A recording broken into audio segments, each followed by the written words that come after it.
Maths मंत्रा। प्यारे बच्चों, maths मंत्रा YouTube channel पर आप सभी का बहुत बहुत स्वागत है। आज हम लोग कक्षा 10 के लिए प्रश्नावली 3.5 के अंतर्गत चौथा प्रश्न का तीसरा प्रश्न हल करेंगे। प्रश्न है, यश एक लड़के का नाम है। यश ने एक टेस्ट में 40 अंक अर्जित किए, यानी 40 अंक प्राप्त किए। जब उसे प्रत्येक सही उत्तर पर 3 अंक मिले तथा अशुद्ध उत्तर पर 1 अंक की कटौती की गई। यदि उसे सही उत्तर के लिए 4 अंक मिलते तथा अशुद्ध उत्तर पर 2 अंक काटते तो यश को 50 अंक अर्जित होता। ठीक है, यश कितना अंक प्राप्त करता तब वो 50 अंक प्राप्त करता। तो आपको बताना है कि टेस्ट में यश को कितने प्रश्न पूछे गए थे। ठीक है, टेस्ट में कितने प्रश्न थे। सबसे पहले हम लोग यहां मान लेंगे कि माना यश के सही उत्तरों की संख्या, सही उत्तरों की संख्या x है और यश के गलत उत्तरों की संख्या जो है, गलत उत्तरों की संख्या कितना है, y है। ये मान ली हम लोगों ने। उसके बाद प्रश्न का क्या कहना है? प्रश्न का कहना है कि प्रत्येक सही उत्तर के लिए उसको 3 अंक दिए जाते हैं। तो सही उत्तर के लिए 3 अंक, 2 सही उत्तर के लिए 2 गुना 3, 3 सही उत्तर के लिए 3 गुना 3, 4 सही उत्तर के लिए 4 गुना 4। तो x सही किया है उन्होंने, तो x गुना 3 कर देंगे, यानी टोटल उन्होंने इतना सही किया। और एक गलत उत्तर के लिए उसको क्या करता था, 1 अंक काट लिया जाता था। तो इसमें क्या करेंगे, y घटा देंगे। ठीक है, टोटल 1 गुना y तो y ही हो जाएगा। तो कुल गलत उत्तरों की संख्या जो है y थी और सही उत्तरों की संख्या कितनी हो गई, 3x हो गई। और दोनों को जितना सही किया उसमें से जितना गलत किया घटा दिए, तो कुल मिलाकर उन्होंने कितना 40 अंक पहले अर्जित किए। और पुनः क्या बोलता है, पुनः प्रश्न से क्या कहता है कि यदि सही उत्तर के लिए 4 अंक देता, एक सही के लिए 4 अंक, तो x सही होने पर 4x हो जाएगा कुल अंकों की संख्या। और गलत उत्तर होने पर 2 काट लेता तो क्या होता, y टोटल गलत किया है तो 2 गुना y कुल हो जाएगा आपको। तब कह रहा है कि इसको 50 अंक प्राप्त होते, ऐसा। तो ये हो गया आपका समीकरण फर्स्ट और ये हो गया आपका समीकरण सेकंड। इसको फिर से आप समझ सकते हैं क्योंकि थोड़ा सा अन्य प्रश्नों की तुलना में प्रश्न को समझना थोड़ा कठिन है, इसलिए मैं एक बार फिर से इसी बात को समझाता हूं। समीकरण यदि आप बनाने सीख लिए अच्छे से तो निश्चित तौर पर आप प्रश्न बना ही लेंगे। तो इसको फिर से समझते हैं। प्रश्न कहा था, सबसे पहले हमने क्या किया कि मान लिया कि यश ने टोटल जो है कुल उत्तर सही जो किया है x है उसकी संख्या, और जितना गलत किया है उसकी संख्या y है। ठीक है, यदि आप मान लिया जाए कि 10 तो सही किया, 2 पीस गलत किए, और एक सही के लिए आपको 3 अंक दिए जाते, 10 पीस सही किया तो 10 या 30 अंक हो जाता है। और 2 पीस आप गलत किए हैं और एक गलत के लिए 1 नंबर मिलता, तो 1 नंबर कटते तो 2 गुना 1 2, यानी कुल 30 में से 2 घटा देते। उसी प्रकार से मैंने यहाँ भी किया है कि एक सही के लिए 3 अंक दिए जाते हैं और कुल सही किया है x, तो कुल नंबर कितना हो जाएगा, 1 पर 3 तो x पर 3 गुना x।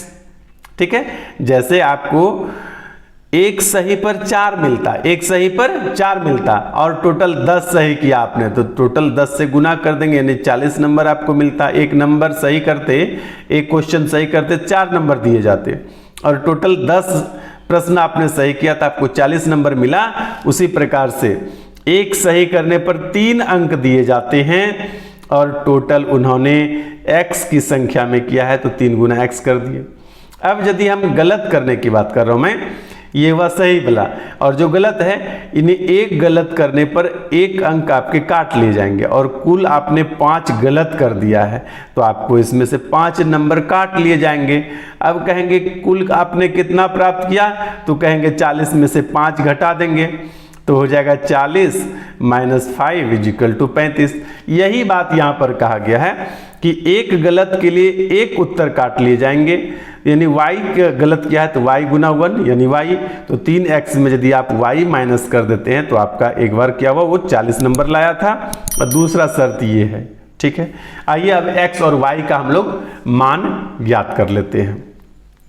जैसा कि आप देख पा रहे हैं, y को कटाने के लिए समीकरण 1 में 2 से गुना कर देंगे तो y बराबर हो जाएगा। तो इसी बात को लिख लेंगे, समीकरण 1 गुना 2 कर समीकरण 2 में, चूंकि y का चिन्ह एक प्रकार का है इसलिए यहां पर लिखेंगे घटाने पर, यानी क्या करेंगे, 3 2 से गुना है तो ये 3 दूना 6x हो जाएगा, माइनस 2y और इज इक्वल टू 40 गुना 2 कितना हो जाएगा 80। उसके बाद इधर गुना नहीं किए हैं तो इधर लिख लेंगे जैसे है एज इट इज, उसी तरह से छाप लेंगे समीकरण 2 को। घटाने पर लिखें तो चिन्ह बदलेंगे, यहाँ 4 है प्लस में तो माइनस कर देते हैं, ये माइनस में 2y तो अब प्लस कर देते हैं, और प्लस में 50 है तो माइनस कर देते हैं। अब प्लस माइनस 2y और प्लस 2y कट गया, 6x में से 4x घट जाएगा, यहाँ बचा आपका 2x, और 80 में से 50 घट जाएगा, बचा 30। यदि 2x बराबर 30 तो x बराबर क्या कह देंगे 30/2, यानी x बराबर निकल गया आपका 15। अब x का मान आप क्या करेंगे कि किसी समीकरण में रख दीजिए, तो हम x का मान समीकरण 1 में रख देते हैं। तो इसी बात को लिखेंगे, x का मान समीकरण 1 में रखने पर समीकरण 1 आपका क्या है 3x minus Y is equal to 40। तो 3 है और x के जगह 3 की जगह 3 लिख दिए, इस दोनों के बीच गुना का चिन्ह था, गुना दे दिया, और x के जगह क्या करेंगे, x का वैल्यू रखेंगे। x का वैल्यू कितना लाया है आपने 15, और माइनस y है तो माइनस y लिख देंगे, बराबर 40 है तो बराबर 40 लिख देंगे। अब यहाँ पर फिर से यहाँ कॉमा भी देना चाहिए, 3 गुना 15 कितना हो जाएगा 45। अब देखिए 45 ये गुना करके सिर्फ लिखे हैं, माइनस y की जगह माइनस y और बराबर 40 की जगह बराबर 40। अब फिर से अब इस 45 को क्या करेंगे, बराबर के बाएं साइड से बराबर के दाहिने तरफ ले जाएंगे। तो इधर है आपका माइनस y, इधर है आपका 40। अब ये वाला क्या करेंगे, बराबर के बाएं साइड जो 45 है इसको दाहिने साइड ले जाएंगे तो हो जाएगा -45। अब हो जाएगा माइनस y बराबर -45 में से 40 घटेगा तो हो जाएगा -5, और ये माइनस कैंसिल हो गया, यानी क्या हो गया आपका y बराबर है 5। आपसे पूछा था कि कुल प्रश्नों की संख्या कितनी, तो देख रहे हैं कि उन्होंने 15 सही किए हैं, 5 गलत किए हैं। तो कुल प्रश्नों की संख्या कितना हो गया 15 और 5 20, यहां पर लिखेंगे। अतः कुल प्रश्नों की संख्या